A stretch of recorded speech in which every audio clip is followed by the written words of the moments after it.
नौजवान साथियों, मित्रों, भाइयों बहनों, वैसे तो मैं हर शनिवार को सरकार की किसी न किसी योजना के लाभार्थियों से बात करता हूं, लेकिन आज मैं ऐसे युवकों से बात कर रहा हूं जो मेरी जानकारी में सरकार के लाभार्थी तो नहीं है।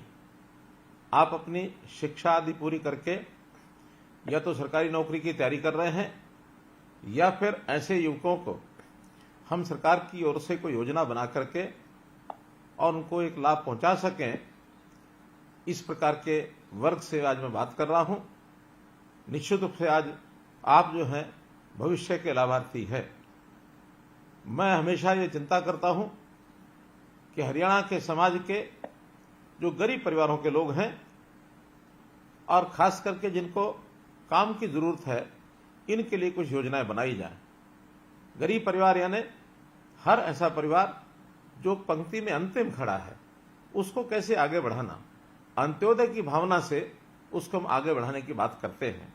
तो इस योजना के लिए सरकार अंत्योदय के हक में वैसे तो कई योजनाएं लेके आई है, लेकिन अगर रोजगार की जैसी बात ये युवक को मिल जाए तो निश्चित रूप से और वो ये रोजगार स्वाभिमानी स्वावलंबन होकर अपने पैरों पर खड़ा होगा तो सबको प्रसन्नता होगी।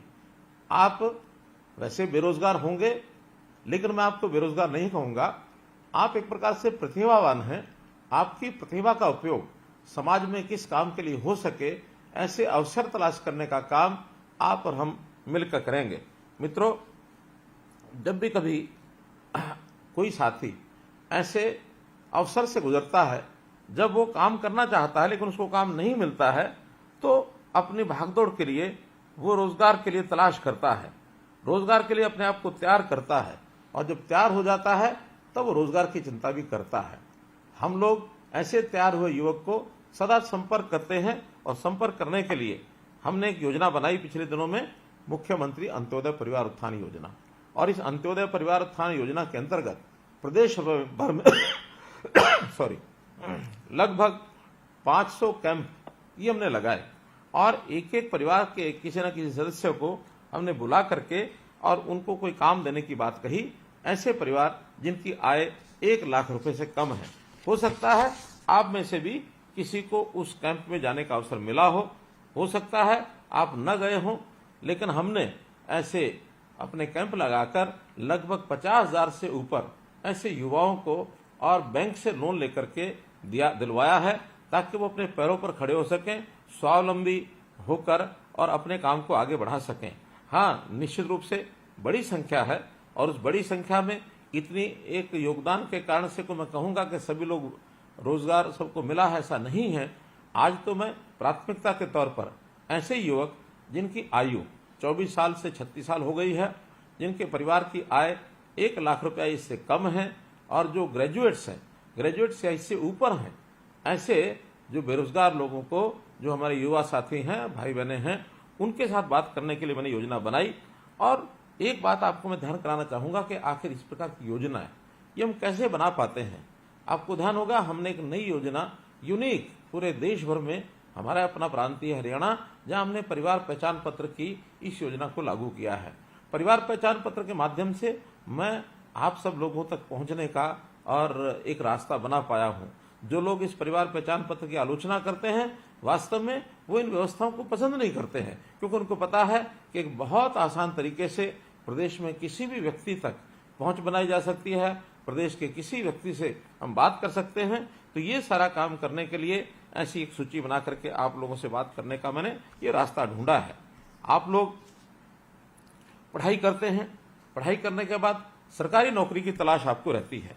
पता है अपने को सबको कि सरकारी नौकरी के लिए एक परीक्षा देनी पड़ती है, और उसमें मेरिट अगर अच्छी आती है तब जाकर के सरकारी नौकरी किसी को मिलती है। सरकारी नौकरी बहुत अधिक लोगों को मिलना संभव नहीं होता, मात्र 5 या 6% लोगों को ही ये नौकरी मिलती है। शेष सबको भी रोजगार चाहिए। तो उन रोजगार के लिए हम लोगों ने ऐसी कुछ व्यवस्थाएं की हैं कि स्वरोजगार से आप लोगों तक पहुंच करके, रोजगार मेले लगा करके, कहीं स्वरोजगार के साथ अपना व्यवसाय करने का, या कहीं मानो प्राइवेट नौकरी के लिए भी आपको तैयार किया जा सके।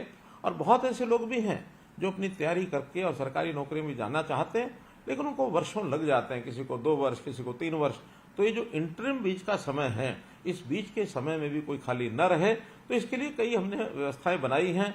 चाहे उसमें HKRN के माध्यम से हम जो उनको जो एक आउटसोर्सिंग की नौकरी ये दिलाने का काम करते हैं, या कहीं वो प्राइवेट नौकरी करता है, तो इस प्रकार के काम से हमने तो यहां तक भी युवा सक्षम युवा जो योजना चलाई, जिसके अंतर्गत नौजवान कोई भी अगर स्नातक होता है तो घर खाली न बैठे, बल्कि उसको महीने में 100 घंटे का काम हम दे करके उसके लिए भी 7,500 रुपया, 9,000 रुपया से हमने योजना बनाई, ताकि कम से कम आगे बढ़ने के लिए उसकी जेब में अगर कुछ पैसा होगा तो निश्चित रूप से काम कर पाएगा।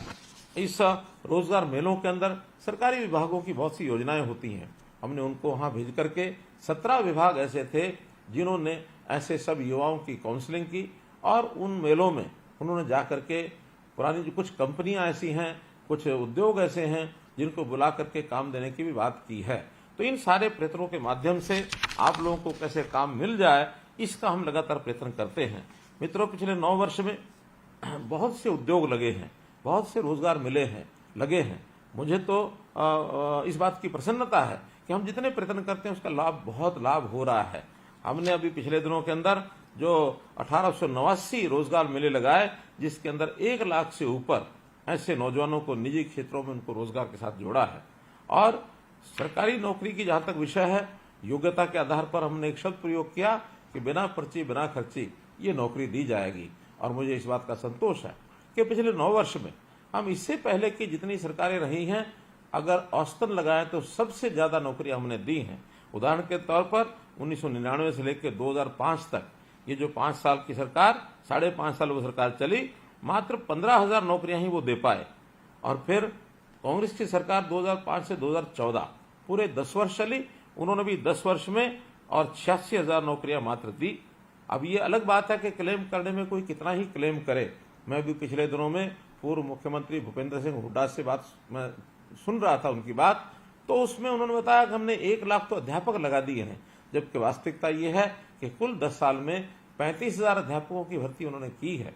मैं कभी न कभी उनके आमने सामने बैठ करके भी इस बात का और खुलासा करने वाला हूं कि उन्होंने कितनी नौकरियां दी, और उन नौकरियों में उन्होंने नौकरियां लगाने का प्रयत्न किया होगा, लेकिन वो प्रयत्न करने के साथ उनके एक सिस्टम में कितनी खराबी थी कि उसमें बहुत सी नौकरियां तो बलि चढ़ गई, कोर्ट्स ने जिनको रद्द कर दिया।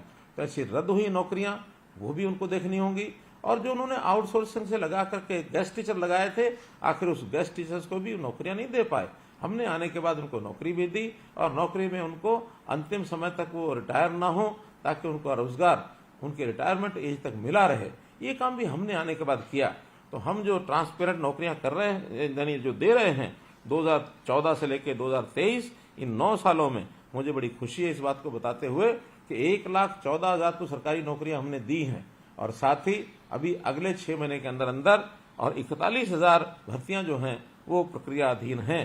तो अगर ये सब भी होती हैं तो 1.5 लाख से ऊपर नौकरियां ये हमारे इस 10 साल के कार्यकाल में ये पूरी होंगी। तो हम हर वर्ष चाहते हैं कि ऐसे जो बेरोजगार हैं, जो नए तैयार होते हैं, कोई मैट्रिक पास करके काम करना चाहता है, कोई +2 पास करके करना चाहता है, कोई ग्रेजुएट पोस्ट ग्रेजुएट बन करके काम करना चाहता है, तो ऐसे हर साल 2 लाख से ऊपर लोग ऐसे होते हैं जिनको कोई ना कोई व्यवसाय मार्केट में चाहिए, प्राइवेट नौकरी चाहिए, अपना व्यवसाय चाहिए। इस सब के लिए कौशल की बहुत बड़ी आवश्यकता होती है। हमने कौशल विकास कैसे हो, इसके लिए हरियाणा ने और एक श्री विश्वकर्मा कौशल विश्वविद्यालय ये भी खुला है। उसके खुलने के बाद हजारों युवक चाहे सीधे यूनिवर्सिटी से अथवा यूनिवर्सिटीज का जो अन्य संस्थान उद्योग आदि हैं उनके साथ जो समझौता हुआ है, करार हुआ है, उसके माध्यम से वो कौशल प्राप्त करते हैं, फिर उन्हीं के स्थानों के ऊपर वो नौकरी में भी लगते हैं। तो इस प्रकार की सारी व्यवस्थाएं हम कर रहे हैं।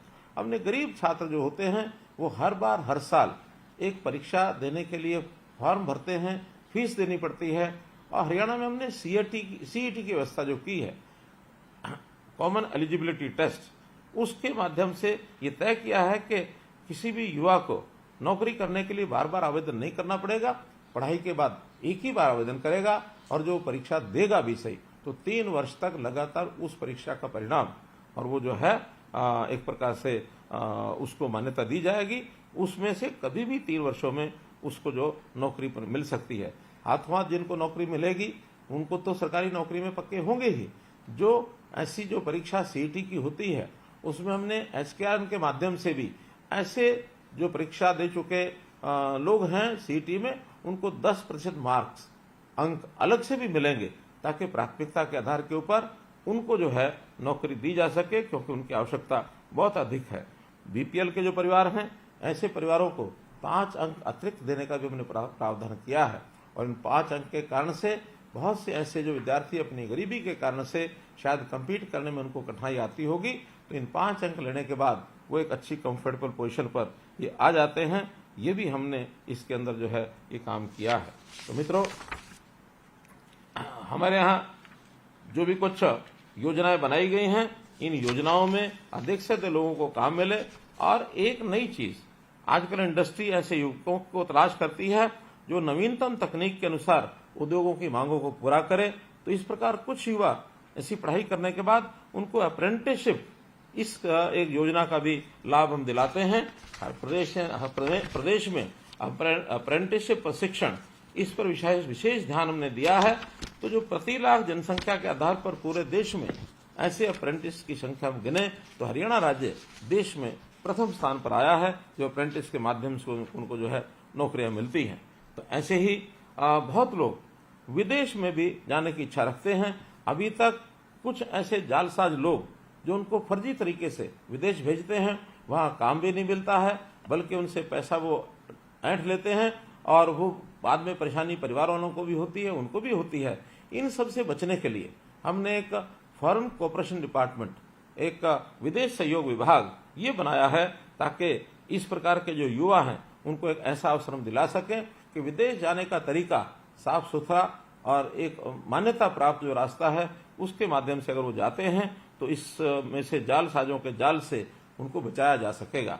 अभी हमने जो रोजगार लेने वाले, जो विदेश में जाने वाले युवक हैं, उनके कॉलेज में पढ़ाई के बाद मुफ्त में पासपोर्ट देने की व्यवस्था भी की है। मुझे खुशी है बताते हुए कि लगभग 27,000 पासपोर्ट और ये हमने इशू किए हैं, जिन लोगों का कोई अपना पैसा एक भी लगा नहीं है।